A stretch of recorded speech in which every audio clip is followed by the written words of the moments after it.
So, the war. Yes, the war against history leaves its stain on all of us. And 20 years on, with the rubble swept away and our new government recognized by almost every ruler across the big man's body, the stain has shown no evidence of dissipating. We can no longer even agree on what the legacy of the war is supposed to be. What did it mean to have lost so publicly and shamefully to our own risen ancestors? Should we consider it a loss at all, and not a triumph against our own decadent and failing present day, a re-establishment of traditional Sishanic values and ethics over modern excess and foreign influence? Reverentists and atavists, natalists and grave worshippers, monarchists and democrats, all of them snarling and snapping like dogs over the war. The war! If we hadn't lost the war, because we lost the war and we have to face facts. The dead lords and ladies observe our deathless state of dinner party hysteria with stoicism or amusement, depending on how you interpret their grins. I hope you, too, can understand why the war has driven us all so mad. When the ancestors rose from soil and casket, most of us expected that the end of the world was at hand. What can the dead possibly desire from the living but settle the argument once and for all? It is an uglier thing, I think, to survive, and to be left with the mystery and the injustice of that. When Zoe Morel ordered the forests of the Lug to be burnt, perhaps he did not know it, as he so rarely knew himself, but I think he was raging in his own way at the insult of his continued survival. And when his daughter Dogged was the one who defied him, riding out to face a towering man of stone, and when she fell beneath his colossal hooves, well, how could a wounded man interpret that but as one final injustice and one final insult?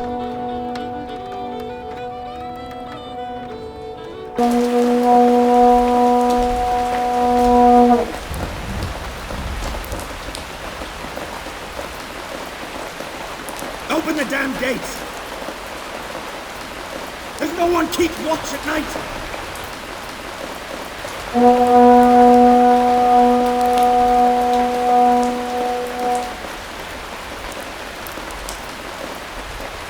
My name is Zoe Morel.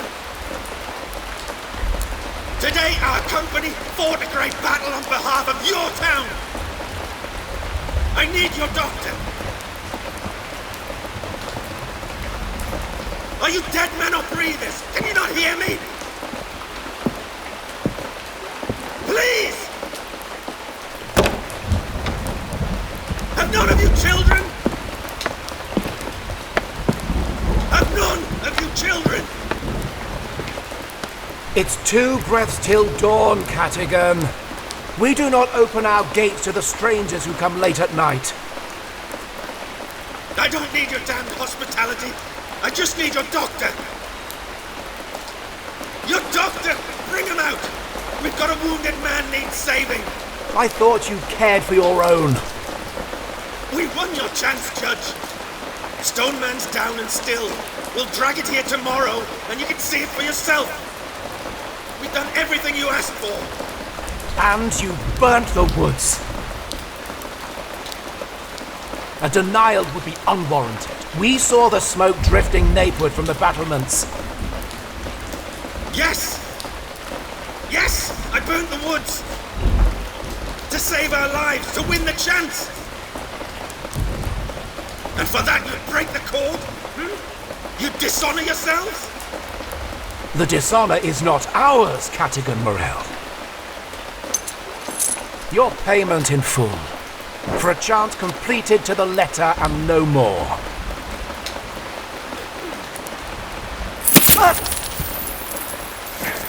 You think I'd take your coin and limp away from your walls kicked and scorned? We fought for you today. We fought like devils. And now my daughter is dying. She's dying. I'm sorry. Your care means as little as your word. Barrow dog, coffin worm, all of you. You're all foul, all rotten. Go to your daughter, Catigan. I hope you are mistaken. and she lives.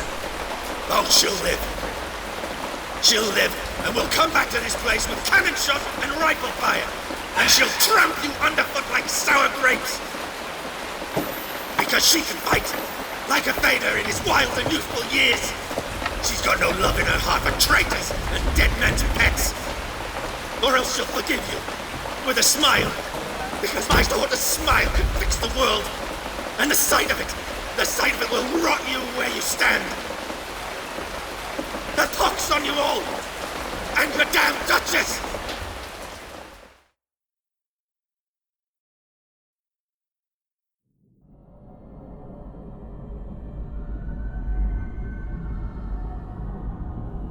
What do I remember from my time of dying? Pain, of course. And terror. But there's a rising strangeness, too.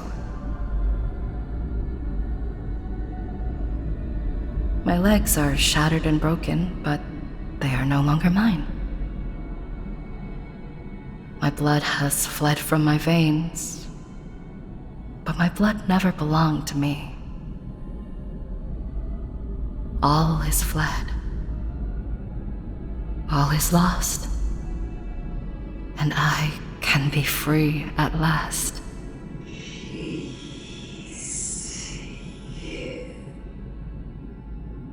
No. Not free.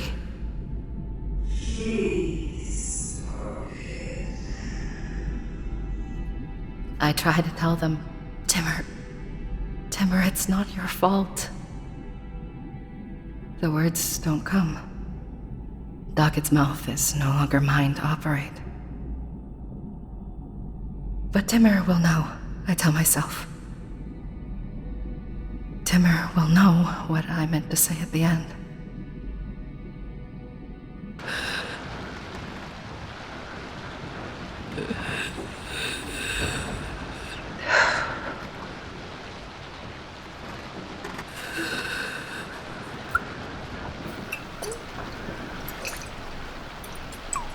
Please take it. Please, Dogged. It'll help with the pain.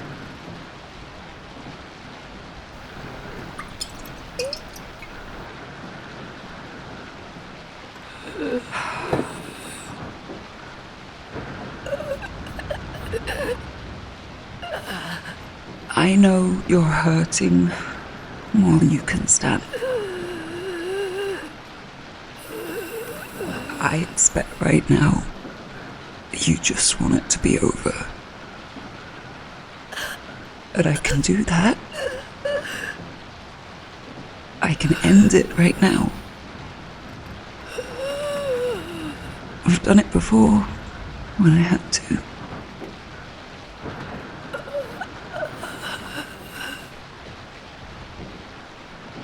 But the trouble is, Dogged,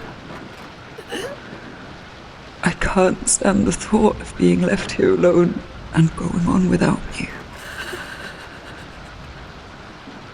You can't leave me alone with these people. Not with him.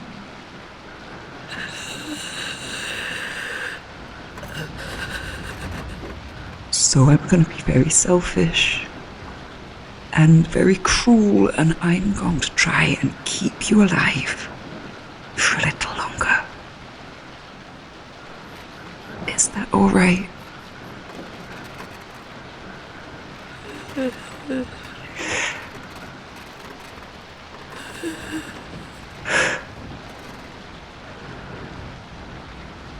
Thank you.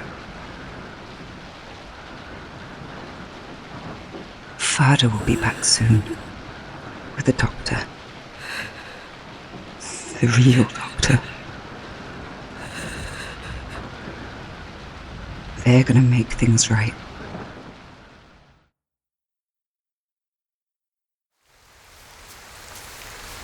Pluck the grapes. Gather the harvest. Pluck the grapes.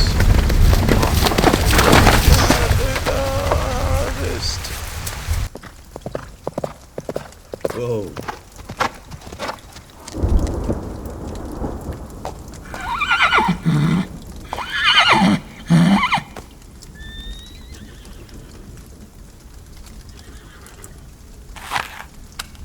There's never been a good night to try and rob me.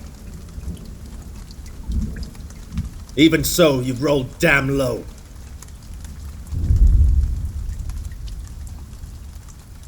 We'd rather pay you than rob you, Catigern. If you're willing to talk.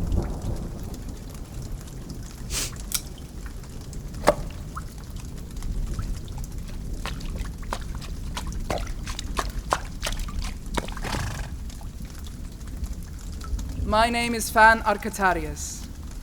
My lord and I watched your roust against the Patriot today with great curiosity. Is that so? My lord has an abiding interest in the practice of modern warfare and an enthusiasm for creative thinking in the field. He was quite impressed by your efforts. Raising the woods was the correct tactic by any measure. My lord seeks an audience with you. He wishes to make a proposal which will benefit you both. Who is your lord, Fann Arkhetarias?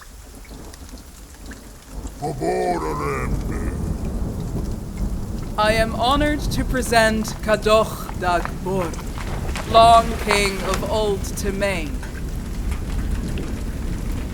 Is that what it calls itself? For 40 years, the Long King reigned over a unified and prosperous kingdom in these frontier hills. For 40 years, he campaigned in a war against the tribes of the Beski, the Arolines, and the Baktori, and he triumphed over every one. He stands before you now, resumed and returned 1,000 and change years later. A king again, in an era of endless kings.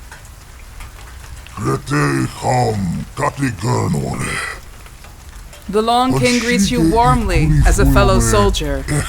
He extends his gratitude to you for the day's entertainment.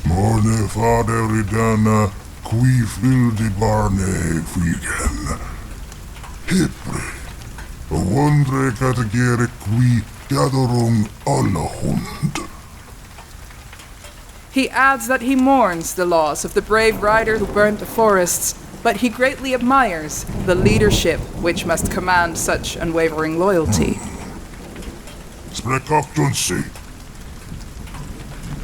He wishes to employ you and your company for a diplomatic mission of particular importance. You are most welcome to name your price. Your dead man lord wants me for a pet. What's wrong with its back?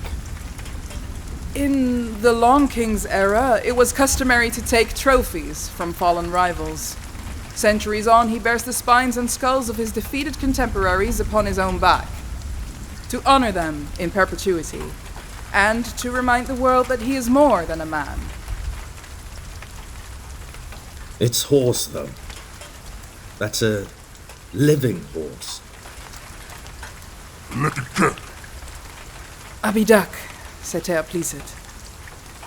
A purebred stallion, yes. From the finest trainers in the Nickfolds.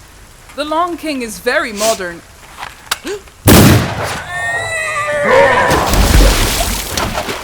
Yeah!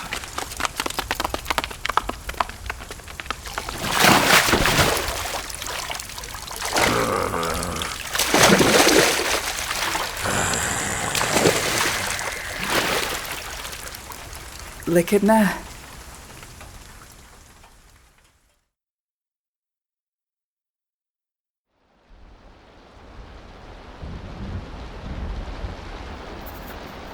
To General Sonny Stern, long formerly of the Saishin National Guard. I murdered this letter in the hopes of it reaching you safely below.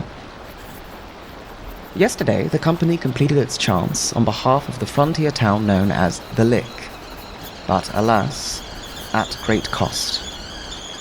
Dogged Morel, a well-liked senior officer of the company, and daughter of Catigern Saul Morel, was gravely injured during the fighting.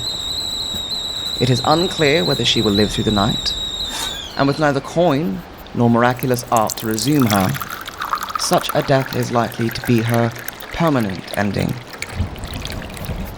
Having read your treatises on military history, I'm certain you would have greatly admired her courage. I hope, therefore, that, if she is to join you tonight, you welcome her with a warm embrace for a fellow soldier. I will update you further tomorrow. Yours, Bloch Sordois, aka Inkblot.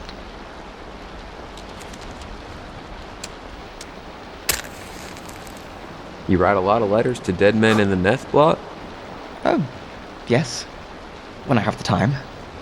Generals, historians, scientists, great thinkers. I try to keep them all informed about contemporary fields of interest, culture and science, that sort of thing. I like to think they enjoy hearing from me. You wouldn't rather spend all that time writing to family and that? I rather think I am.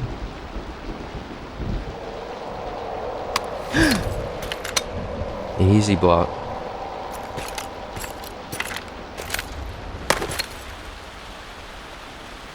I don't think I know that cry.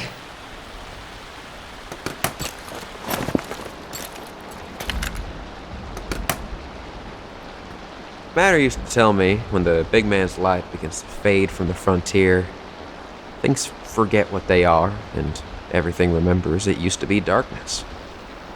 You might look down at your own shadow, remember there was a time you were nothing but shadow. And so you step out of your skin, and you go dancing on into that darkness, freed from flesh and shape. Everything wants to be what it was. That doesn't seem very scientific. Nah, you're right. Probably it's the howling snails. Snails, Foal? Snails? Taller than a man, gorgeous shimmer black shells. They live down in the pits where it's nice and ripe and cool. And at night they come crawling in over the frontier. They catch you in their slime trail, then they settle on top of you, go crawling on as they feed. And your howling echoes out from the shells like you're blowing through a bugle. Well, that sounds a little more evidenced, if hardly more reassuring. Ah, the Catagon's back. With help from the lick for poor Dogged, let's hope. Yeah! There goes Morel, riding back into camp. Do you see a fleet of surgeons and weeping well-wishers with him, Peeve?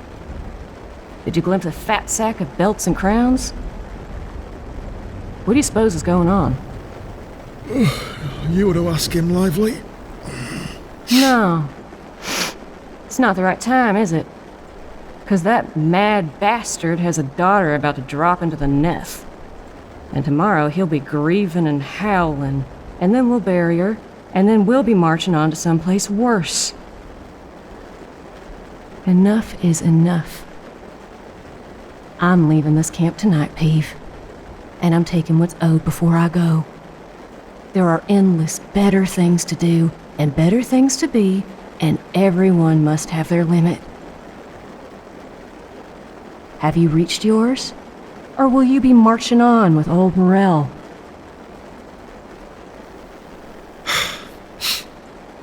All right. What's the play?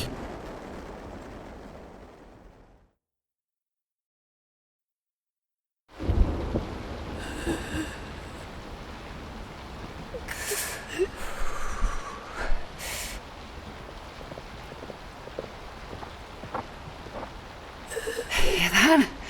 Father's coming back with help. We'll make this right.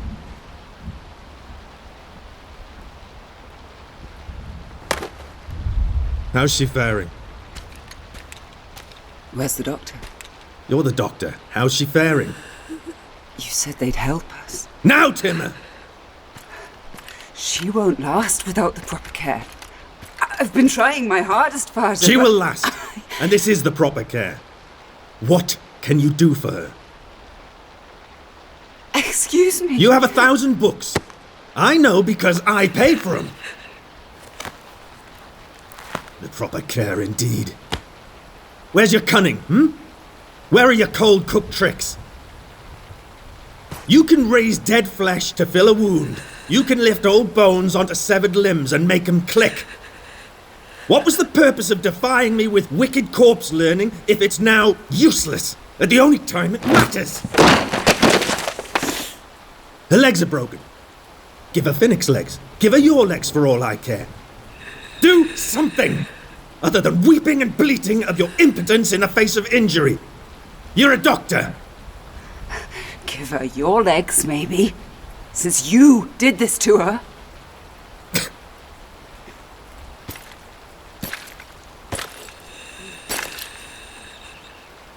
Tonight, you think to provoke me, Touch me, and you'll have no children left.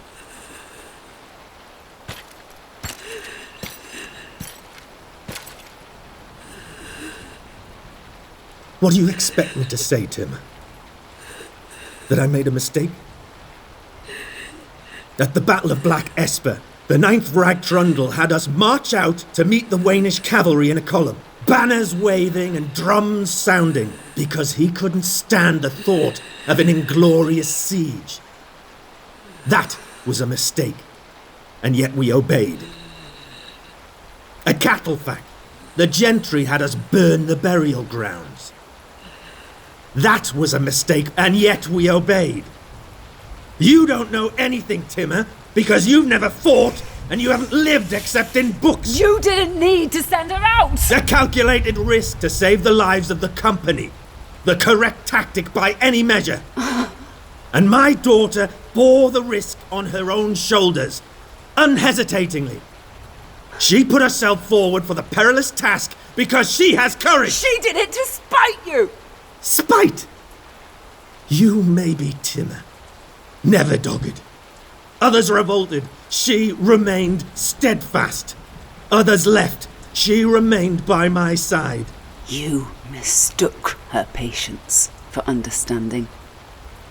And her patience was dying day by day, Father. You were choking it out of her.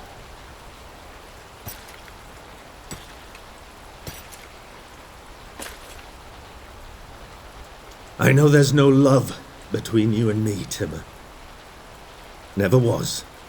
Never could be. But I need you to save her. There's nothing I can do! Save her! And all's forgiven. Save her, and I'll never say a word against her. You're not listening to me! There's nothing I can do! Because you've given me nothing!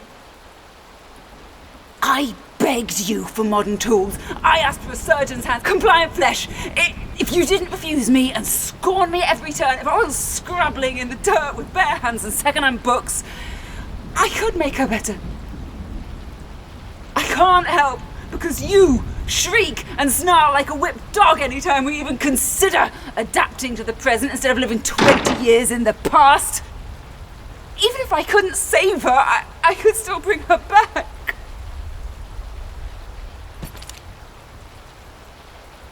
Bring her back. It's an example. Bring her back as what? Your dead toy? She'd dance, would she, upon your command? Is that your outcome for her? What are you talking about? You couldn't save Finnick, could you? Before that, there was Taff. Wilder. Are you so bent on failure, Timmer? You're ambitious. I know you're ambitious. You're forever mewling about how you should be in the city colleges, learning to make dead men toil instead of wasting your time here with us. Are we your comrades? Or your test subjects? Stop it! And now your sister too, It's her turn to fall on the surgeon's table. Her turn to be picked apart and remade with scalpel and tweezers. Your own sister. She who loved you and protected you from your infancy. Nothing but dead matter to be shaped and moulded through miraculous art. Answer me! You're not well, Father. You haven't been well for a long time. But There's a limit to how much I can excuse from you. Tell me the truth, Timmer. Tell me you didn't kill Finnick. You aren't killing your sister now. You killed her, you man-damned brute! You killed her! You can't even admit it! I gave her an order. She's a soldier. Not like you who traffic in the arts of our oppressors, our conquerors, the damned foul dead. Stop whining about the dead! Stop it! I don't care! Nobody cares except for you! It's been 20 years and none of it matters anymore! You lost a war! You lost a war, and now everything is poison. The world is your enemy, and everyone is a shameful failure for continuing to exist in it. Every time you fuck up, every time you fail, it must be because of the damn dead winning the damn war. You send your daughter out to die, and then you curse me for not saving her. You call anyone a traitor who dares to live and thrive without bitterness, and you expect your company to drown in the mire alongside you. Is this really all that's left of you, father? Is it? Reckon with what you've done, you rotten old fuck! Reckon with it! You're an error of mine, Tim.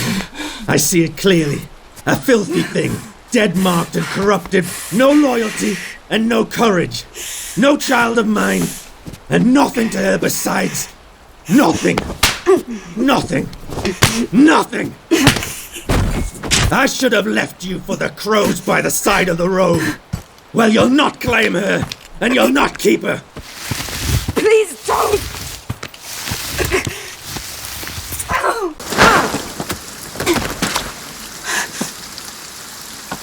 Set foot in this tent again, Timmer, and I correct my error. You can't do this. You can't. Please, father. Please!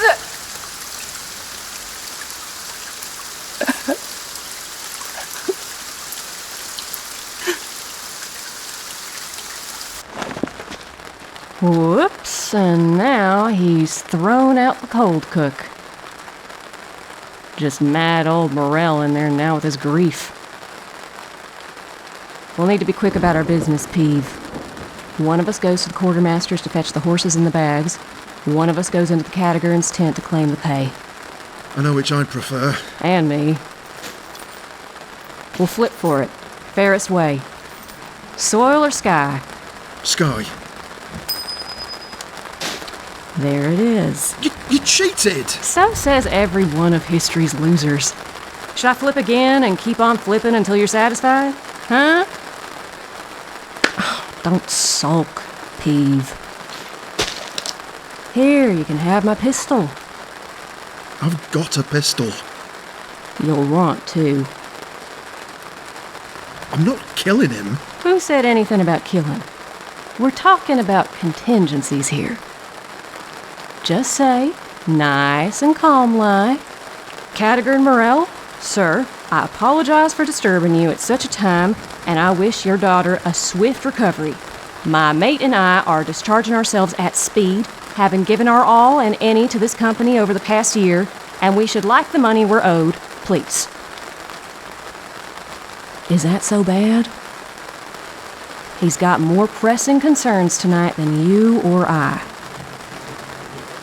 What if he claps you on the back, says, I admire you for your initiative, and I thank you for your well wishes, Mr. Peeve. Now leave me to my thoughts and my sweet girl, and signs over the coin then and there. Come on, Lively. I'm the one who's stealing. You're asking legit. You're not a corpse slave, Peeve. You're a breathing man asking another breathing man to give what's owed. What have I said that's untrue? In your mouth, It all sounds so reasonable. Make it reasonable in yours and we'll have no trouble. What if he refuses me? Then you point the first pistol at his sweet daughter's head and say you'll end her misery if he doesn't end yours. He's a big man. And so, the second pistol. Again, a comfort that will go unused. He'll do anything to keep his daughter safe. He'll not risk her coming to harm. Shall I go speak with him instead, Peeve? Fair's fair, and you lost the toss, but if you don't have the stomach for it, I'm willing to step up and clean up your No.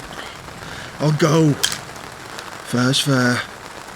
There's a brave soul. Want to spray a fog first for courage? Right, give it to me.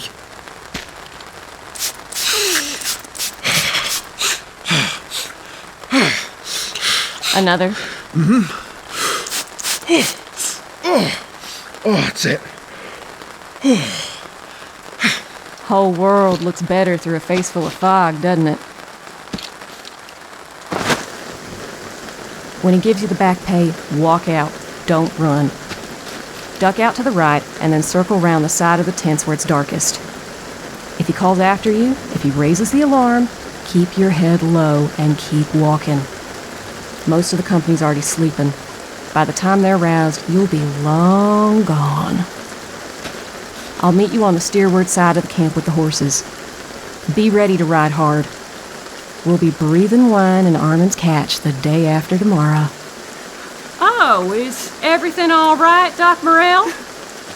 Peeve and I, we're praying for the Lopers for your sister's health. Did you not hear me? I've got a bunion needs looking at. Doc!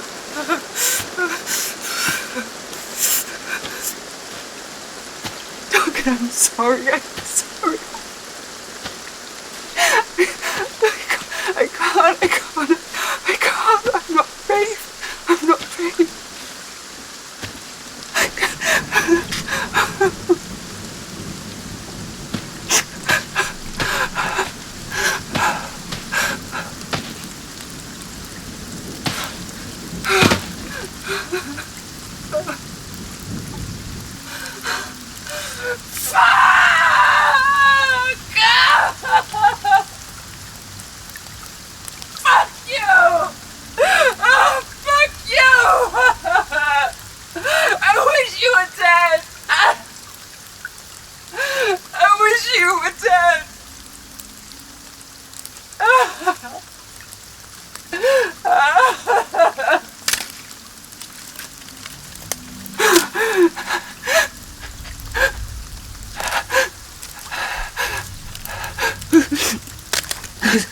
Who's that?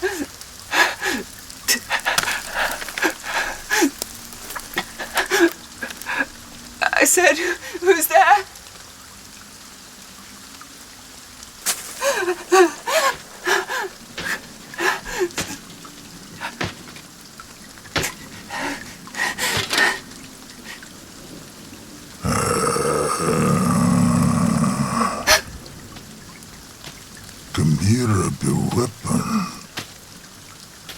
The Long King says, "Why are you crying?"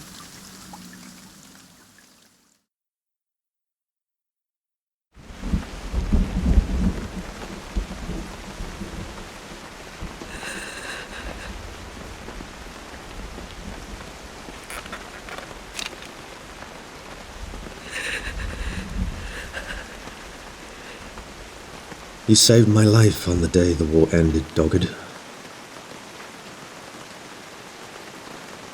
You probably don't remember that. You were 6 years old.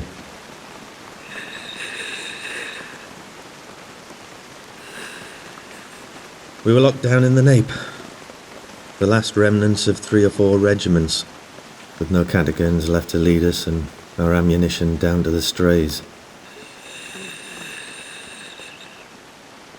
The dead had been bombarding us for weeks. great flaming cannonballs of amalgamated flesh crashing down through the rooftops. And as soon as they landed, they'd stand up in a mess of feet and hands, open a mouth that was dozens of mouths all mingled together, and come charging after you through the streets. They came up through the sewers. They came flapping down on wings of skin. They towered over the city walls upon legs that were a town's population of bodies. There was no end to their invention.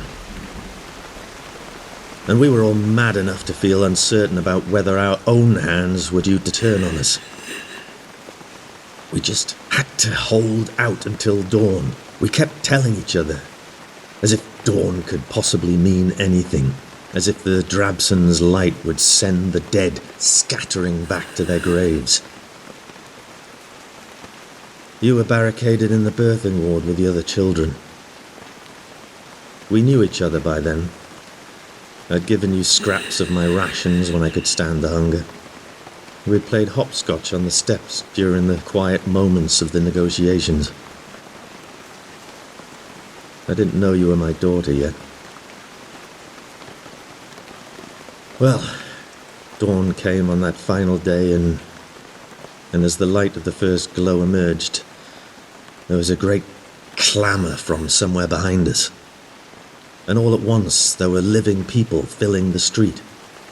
Hundreds of them, the shell-battered and the bloodied and the dispossessed, calling upon us to lay down our arms and surrender to the dead. The war had been a terrible mistake, they said. Our ancestors had come not to conquer us, but to set us free. We were all to be liberated at last from the foreigners and the traitors and the queers, the soft folk and the saboteurs, whose errors and excesses had brought us to such an unhappy ending. And among them there were already soldiers who had laid down their arms and been spared. And they were shouting and cheering as well. They were calling out to us by name.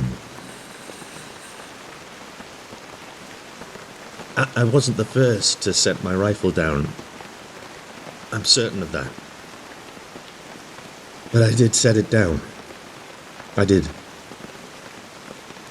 And then I unbuttoned my jacket and tossed my shako out into the crowds. And others who saw me do it did the same. I wanted the weight off me. I wanted an end to my tiredness. Never came.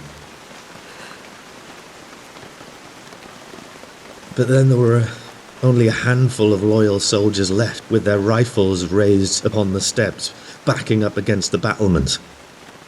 And we were yelling up at them to surrender as they shouted back down that we were traitors, that we'd ruined everything. They were too proud and too loyal. I could see that. They were going to gun us down, the men who had fought alongside us for 3 long winter months, before the crowd of peacemakers tore them apart. Then I heard a voice crying out my name. And you, Dogged, you came running out from between the legs of the crowd. I caught you up, like you were my child, and I was coming home to you after war's end, and I span you around until you smiled again. You weren't crooked, like so many of the children born then or since. You didn't have a carrion arm or rotting corpse flesh.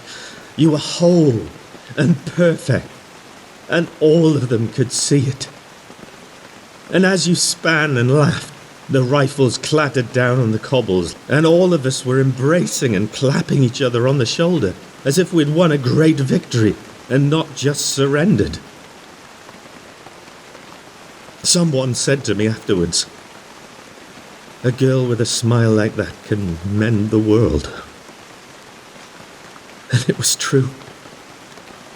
I knew it then. You'd go on to do so many wonderful things. No matter what they did to us, you'd...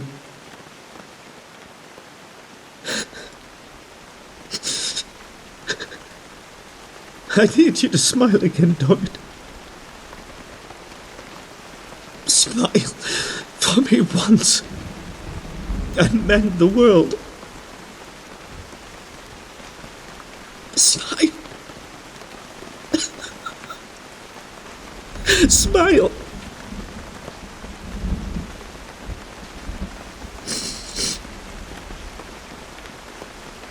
Shh. She's resting. Get a hold of yourself. Always loud. Always bellowing.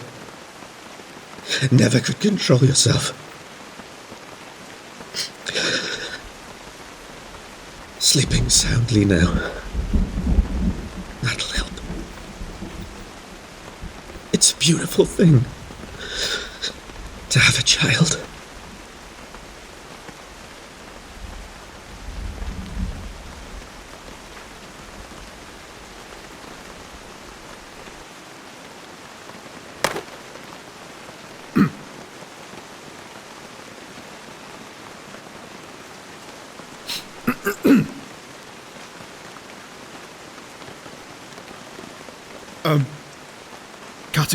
Morel, Timmer, your sister's sleeping.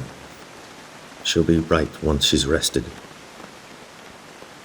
A moment of your time, if you please. I apologise for interrupting you at such a time, Cat, but the cause is urgent, and I know you wouldn't fault a man for bringing problems to be solved before your desk, even in a moment of crisis and sorrow. There's that smile. Can always find something new in your child's smile. Catigan Morel, if it's acceptable to you, sir, we're owed a month's back pay and change. Now that this last chance is done, my mate Lively and I, we should like to take what we're owed and go. With respect. Please. We've worked hard, and we've fought hard. We've been with you for a year, and it's time to part ways. To be frank with you, Cat, this has been brewing for a while. I'm sorry to resort to such demands, but we've been bled hard and marched hard without a thing to show for it. We're not dead men. We're not corpse labour to be used as you please. We deserve to be treated with respect and to be compensated for our work. I know you'll agree with that, Cat. Being fair-headed as you are, you've just had a lot on your mind. Cat? What compensation do you think you're owed, peevish Riesling? What great labours have you accomplished, Today, you stood on a hill, missed every shot, and soiled yourself. Does a stone in my shoe demand payment for the miles it's walked? Does a leech feasting upon my shin bill me for its swollen belly? How could I ever be in the debt of a thing like you? Since we're no longer being polite, I'll tell you to go fuck yourself once, then ask you a second time. Where's the pay, Morel? We're taking it and we're leaving. The pay's gone. What do you mean, gone? I spent it all on your fader and mater. Your brothers, sisters, siblings, Peeve. Lined them up like a pipe organ to fuck 'em. Made symphonies of their squealing. Your grandmater, she was particularly expensive. I'm not joking, Peeve. There's no money. There's nothing you can steal from me. They gave us nothing. What have you done? Less than what I'll do to you. Stay where you are, Morel. I'll see your daughter down swift to the net, Cat. You can't hurt her. She's already passed beyond the reach of all of you grasping things. I said don't!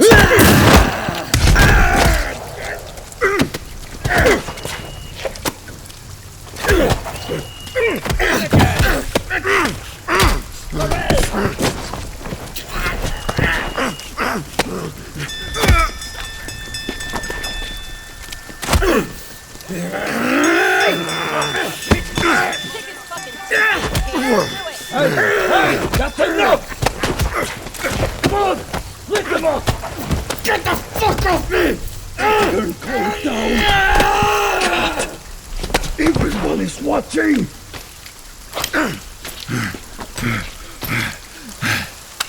Listen to me. Everyone, just... Please, listen to me. Morel's lost the pay. He's just admitted it to me. Sent his own daughter out to die, and he's lost the sodding pay. I went in there, honestly, speaking for all of us, to ask him for what we're owed, and he attacked me. Raging and spitting, more beast than man. We've scraped, and we've sweated, we've marched ourselves after death, and we've fought horrid things come lurching at us from out of the margins. We've followed where this mad old sod has led us. We don't have to listen to him anymore. I say, we take the horses, we take the guns, and we leave him here. Who's with me?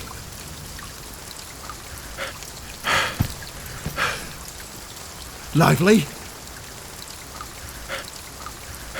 Lively, where are you? Damn your eyes, I said, who's with me? Alia Fotboganic!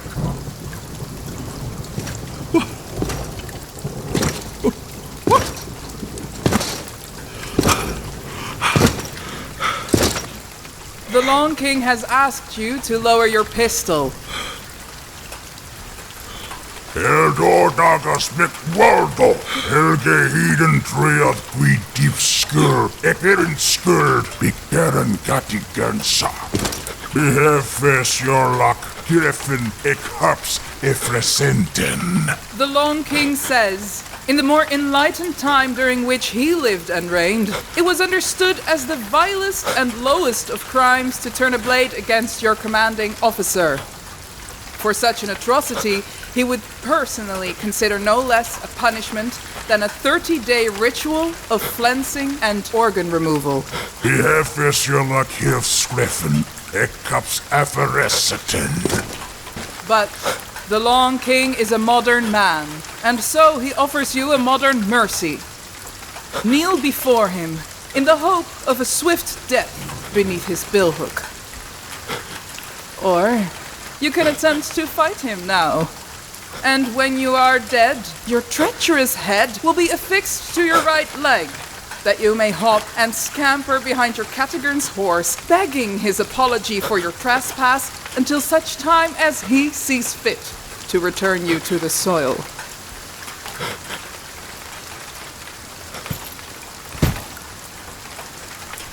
I just wanted what's owed to us. I didn't mean any harm.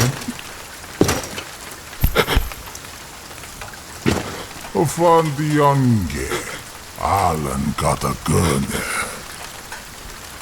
Dogged Morel. The Long King defers to you. What should be done with this man?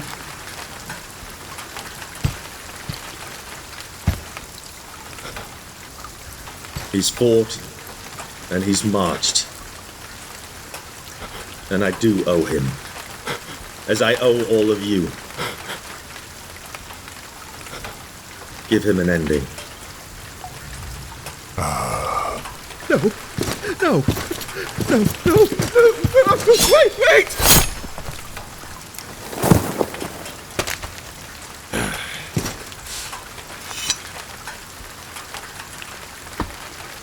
The Long King understands that you have not yet been paid for your last chance. He apologizes for his tardiness and for the deception. Your payment with added interest. When the Long King hired you through his intermediaries from the township of the Lick, he had already heard that your company were brave men, warriors who could stand alongside any regimen in your nation's history. He's pleased to see that your valor and ferocity exceed the tales about you. You deserve to celebrate your victory at the lug, and we shall do so tomorrow, together. If you then find yourselves eager for more work and more coin, the Long King wishes to extend a further invitation to you and your category. As you may have already heard, the Hollowbrow Queen has announced that she will take a living royal consort. The wedding will take place upon the last day of Midburn, upon the brow of Caddelfach. The Long King would be honored if the company of Our Lady Far and Awailing, the very finest of our living soldiers, would accompany him as his personal guard to the Queen's wedding. Your category has already negotiated a substantial additional payment upon your behalf. You will be glad to know he fights as hard for your purse strings as he does for your lives. If there were any more here who doubted Category Morel's command and his care for this company, let them now amend their thoughts. Thank you, Kat. Thank you, Category. It's appreciated. Thank you, Category. We know you'd look out for us.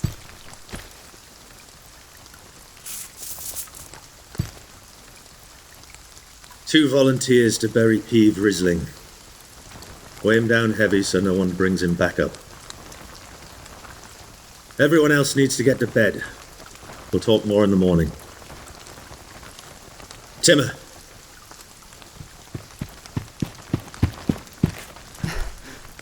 Your sister's dead.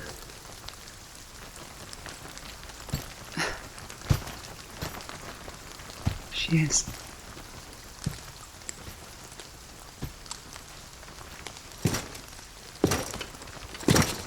Dear thick blade. From death, opportunity. We take our leave at your category's command. Good night to you all. My condolences. Did you see the size of that thing? Never seen anything like it in all my days. And it's paying us. Dr. Morel. Dr. Morel. Timmer, I'm so sorry. Timmer? It's fine, Blot. Really. I wasn't going to go any other way for her. May I help you back to your tent, at least? Yeah, that's fine. Of course. Take my arm. Oh, mind your step.